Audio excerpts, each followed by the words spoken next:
Good morning everyone. हमारा next topic है type of matrix, means कितने तरह की मैट्रिक्स होती हैं। तो चलिए थोड़ा सा देखते हैं। तो हेडिंग डालते हैं type of matrix.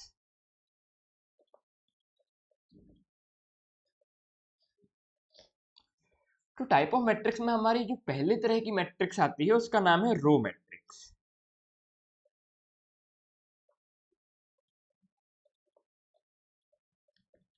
Row matrix तो एक ऐसी मैट्रिक्स जिसमें नंबर ऑफ रोज वन होती है, मींस केवल एक रो होती है, और कॉलम्स कितने भी हो सकते हैं, means column belong to natural number.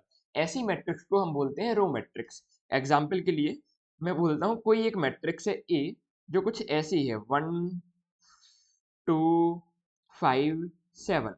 तो इस मैट्रिक्स में यदि हम देखेंगे तो इस मैट्रिक्स में एक रो है और 4 कॉलम है। तो एक ऐसी मैट्रिक्स जिसमें केवल रो होती है उसको हम बोलते हैं row matrix. Okay. Row matrix के बाद बात करते हैं कॉलम मैट्रिक्स की। सेकंड टाइप जो है हमारा मैट्रिक्स का, ये है कॉलम मैट्रिक्स। तो एक ऐसी मैट्रिक्स जिसमें नंबर ऑफ कॉलम, कॉलम को हम n से रिप्रेजेंट करते हैं, तो एक ऐसी मैट्रिक्स जिसमें कॉलम क्या हो, 1 हो, केवल एक कॉलम हो, और रो कितनी भी हो सकती है, means row belong to natural number. ठीक है। तो एक ऐसी मैट्रिक्स को हम बोलते हैं कॉलम मैट्रिक्स। एग्जाम्पल के लिए मैं बोलता हूँ कोई मैट्रिक्स है बी, जिसके अंदर एलिमेंट्स है 4 5 9 3। ठीक है। तो इस मैट्रिक्स में केवल एक कॉलम है और रो कितनी है, 4 रोज है। तो ऐसी मैट्रिक्स जिसमें केवल एक कॉलम होगा इसको हम बोलते हैं कॉलम मैट्रिक्स। इसके बाद नेक्स्ट हमारी आती है थर्ड। थर्ड है हमारी horizontal matrix. Horizontal matrix. Horizontal matrix हम किस मैट्रिक्स को बोलते हैं, एक ऐसी मैट्रिक्स जिसमें नंबर ऑफ रोज कम होंगी और नंबर ऑफ कॉलम क्या होंगे, ज्यादा होंगी। ऐसी मैट्रिक्स को हम बोलते हैं हॉरिजेंटल मैट्रिक्स। एग्जाम्पल के लिए मैं बोलता हूँ कोई एक मैट्रिक्स है बी, जिसके अंदर है 4 3 6 7 और 2 3 9 8। ये एक मैट्रिक्स है। इसके लिए यदि मैं बोलूँ रोज कितनी है इसमें 2, और इसमें कॉलम कितने हैं 4। देखिए number of row number of column से कम है। तो एक ऐसी मैट्रिक्स जिसमें number of row number of column से कम होती है, इसको हम बोलते हैं हॉरिजेंटल मैट्रिक्स। नेक्स्ट बात करते हैं, नेक्स्ट टाइप ऑफ मैट्रिक्स जो अब हमारी आती है वो है हमारी फोर्थ, है ना। तो फोर्थ है हमारी हॉरिजेंटल के बाद वर्टिकल मैट्रिक्स। तो वर्टिकल मैट्रिक्स किसे बोलेंगे, हॉरिजेंटल में रो कम थी, कॉलम ज्यादा थी। वर्टिकल मैट्रिक्स की यदि बात करी जाए तो वर्टिकल मैट्रिक्स में नंबर ऑफ रोज ज्यादा होती है नंबर ऑफ कॉलम से। एग्जाम्पल के लिए मान लीजिए कोई एक मैट्रिक्स है ए, ये है कुछ 1 2 3 4 5 7, कुछ इस फॉर्म की। तो ये एक वर्टिकल मैट्रिक्स कहलाएगी। क्यों? क्योंकि इसमें नंबर ऑफ रोज है 3 और नंबर ऑफ कॉलम्स कितने हैं 2। यदि number of rose number of column से ज्यादा होता है तो हम इसे बोलते हैं वर्टिकल मैट्रिक्स। ओके। नेक्स्ट आती है हमारी fifth. Fifth that is rectangular matrix.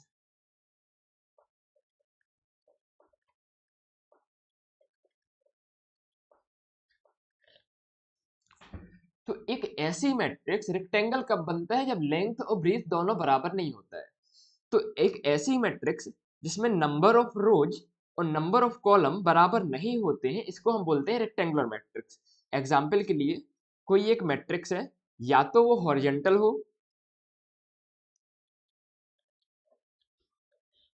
ये एक वर्टिकल मैट्रिक्स है जिसमें नंबर ऑफ रो और नंबर ऑफ कॉलम बराबर नहीं है, या फिर कोई एक हॉरिजेंटल मैट्रिक्स जैसे कि 1 3 5 7 2 4 8 3। ठीक है। तो एक ऐसी मैट्रिक्स जिसके लिए number of row number of column के बराबर नहीं होते हैं, इसको हम क्या बोलते हैं, रेक्टेंगुलर मैट्रिक्स बोलते हैं। ओके। नेक्स्ट आती है हमारी sixth, that is square matrix. हमारे सिलेबस के लिए सबसे इंपॉर्टेंट स्क्वायर मैट्रिक्स है, जितनी भी प्रॉपर्टीज है वो क्वेश्चन है इससे रिलेटेड ही आते हैं। तो एक स्क्वायर मैट्रिक्स किसे बोलते हैं, एक ऐसी मैट्रिक्स जिसके लिए नंबर ऑफ रोज और नंबर ऑफ कॉलम बराबर होते हैं उसको हम बोलते हैं स्क्वायर मैट्रिक्स। मींस एक स्क्वायर कैसे बोलते हैं, जिसमें लेंथ और विड्थ बराबर होती है। तो ऐसे ही यदि नंबर ऑफ रोज और नंबर ऑफ कॉलम बराबर होता है तो हम उसे क्या बोलते हैं, हम उसे बोलते हैं स्क्वायर मैट्रिक्स। एग्जाम्पल के लिए कोई एक मैट्रिक्स है 1 2 7 5 3 4 3 2 8, इसके अंदर जितनी नंबर ऑफ रोज कितनी है 3 और नंबर ऑफ कॉलम कितनी है 3।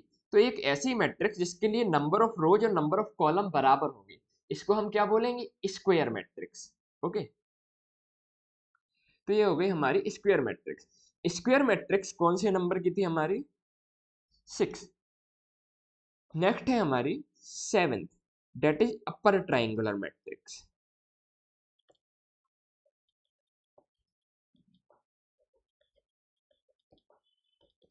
तो अपर ट्राइंगुलर मैट्रिक्स समझने के लिए पहले हमें यह पता होना चाहिए कि प्रिंसिपल डायगोनल किसे कहते हैं। तो मान लीजिए ये कोई एक मैट्रिक्स है 1 2 3 5 7 9 6 5 4।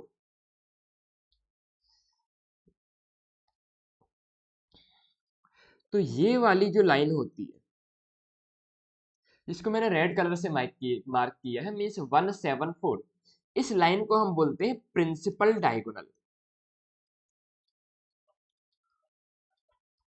तो पहली चीज तो हमने क्या समझा, प्रिंसिपल डायगोनल क्या होती है। ठीक है, तो यहाँ पर टॉप लेफ्ट से बॉटम राइट की तरफ जो एक लाइन है इसके अंदर के जो एलिमेंट्स होते हैं इसको हम बोलते हैं प्रिंसिपल डायगोनल। ठीक है, तो देखो एक कोई मैट्रिक्स है जिसके प्रिंसिपल डायगोनल के नीचे के एलिमेंट्स 0 होते हैं उसको हम क्या बोलते हैं, upper triangular matrix.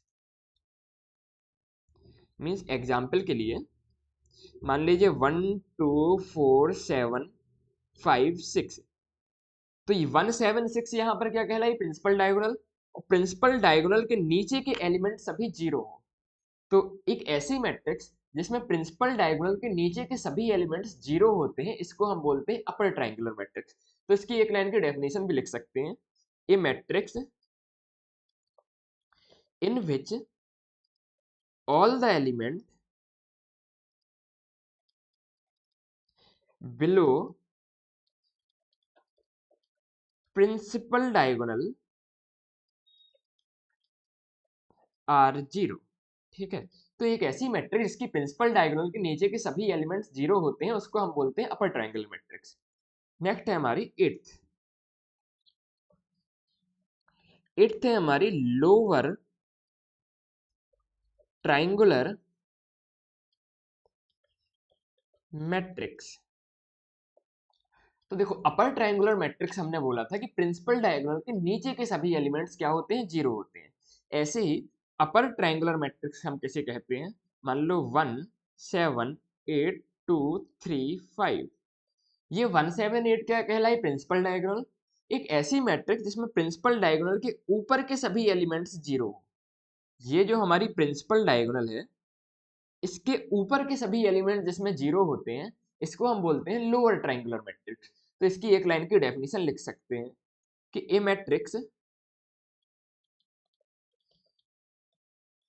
In which all the elements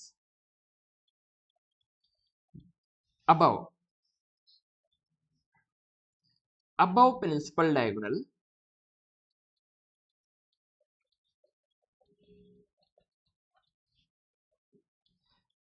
are 0।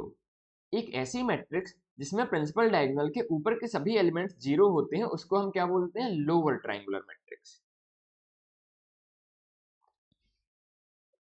इसके बाद 8th के बाद 9th आती है हमारी डायगोनल मैट्रिक्स।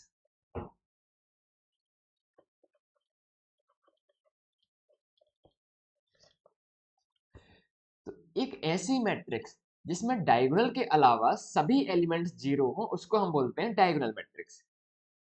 एग्जाम्पल के लिए मान लीजिए यहाँ पर है 5, यहाँ 7, यहाँ पर है 8, ये हो गई डायगोनल। डायगोनल के अलावा सभी एलिमेंट जिसमें 0 हो उसको हम क्या बोलते हैं, डायगोनल मैट्रिक्स। तो इसकी डेफिनेशन क्या हो जाएगी, a matrix in which all the element except principal diagonal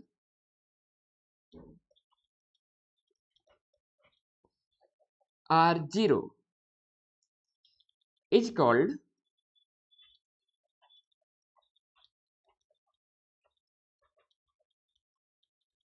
diagonal matrix. एक ऐसी मैट्रिक्स जिसमें सभी एलिमेंट्स प्रिंसिपल डायगोनल के अलावा जीरो होते हैं उसको हम बोलते हैं डायगोनल मैट्रिक्स।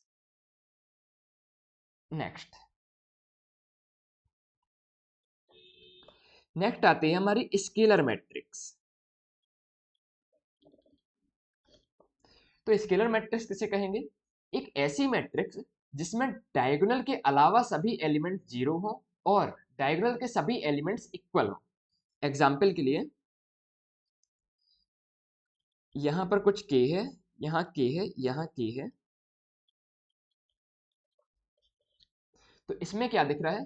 पहली चीज तो ये एक डायगोनल मैट्रिक्स है, मींस इसमें केवल डायगोनल में एलिमेंट्स है। दूसरी चीज, डायगोनल के सभी एलिमेंट्स जीरो भी हैं। तो इसकी डेफिनेशन क्या हो जाएगी? ए मैट्रिक्स, मैट्रिक्स की जगह इसको लिखते हैं अपन डायगोनल मैट्रिक्स, क्योंकि पहली चीज तो ये क्या है? डायगोनल मैट्रिक्स है। A diagonal matrix in which all the elements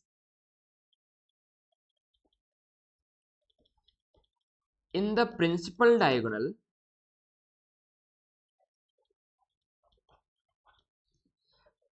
are equal is called scalar matrix। एक ऐसी मैट्रिक्स जिसमें डायगोनल के सभी एलिमेंट्स क्या होते हैं? इक्वल होते हैं। ऐसी मैट्रिक्स को हम क्या बोलते हैं? स्केलर मैट्रिक्स बोलते हैं। ठीक है, पहली चीज तो ये डायगोनल मैट्रिक्स होगी, मतलब डायगोनल के अलावा सभी एलिमेंट्स जीरो होंगे। दूसरी बात, डायगोनल के सभी एलिमेंट्स क्या होंगे? इक्वल होंगे। ठीक है, दो कंडीशन है इसके अंदर।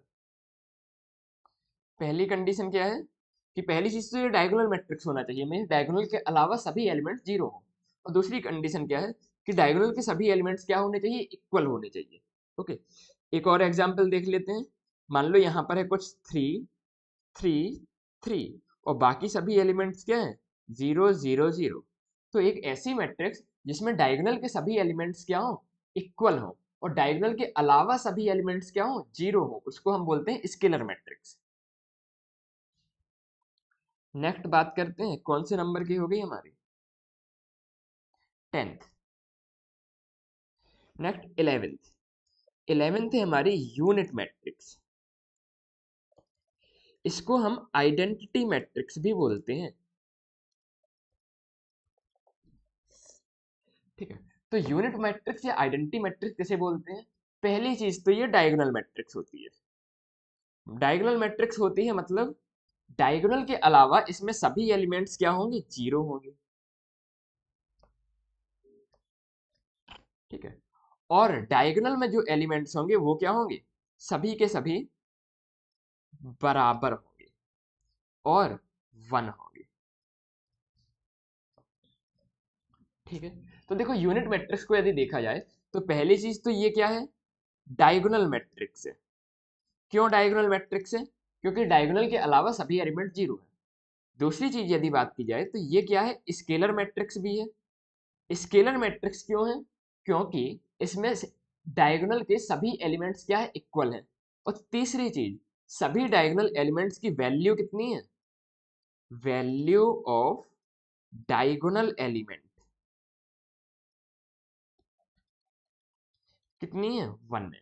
ठीक है, तो इसे क्या कहते हैं हम? क्या? यूनिट मैट्रिक्स या फिर आइडेंटिटी मैट्रिक्स। ओके, तो इसकी एक लाइन की डेफिनेशन लिख सकते हैं। A scalar matrix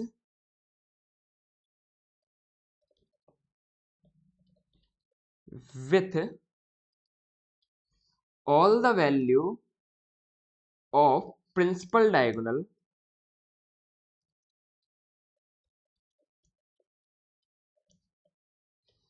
are equal to 1। Means एक ऐसी स्केलर मैट्रिक्स, स्केलर क्यों कहा? क्योंकि इसके सभी एलिमेंट्स क्या है? बराबर है। तो एक ऐसी स्केलर मैट्रिक्स या फिर एक ऐसी डायगोनल मैट्रिक्स जिसके सभी डायगोनल के एलिमेंट्स 1 हो, इनकी वैल्यू 1 हो, उसको हम क्या बोलते हैं? यूनिट मैट्रिक्स या आइडेंटिटी मैट्रिक्स।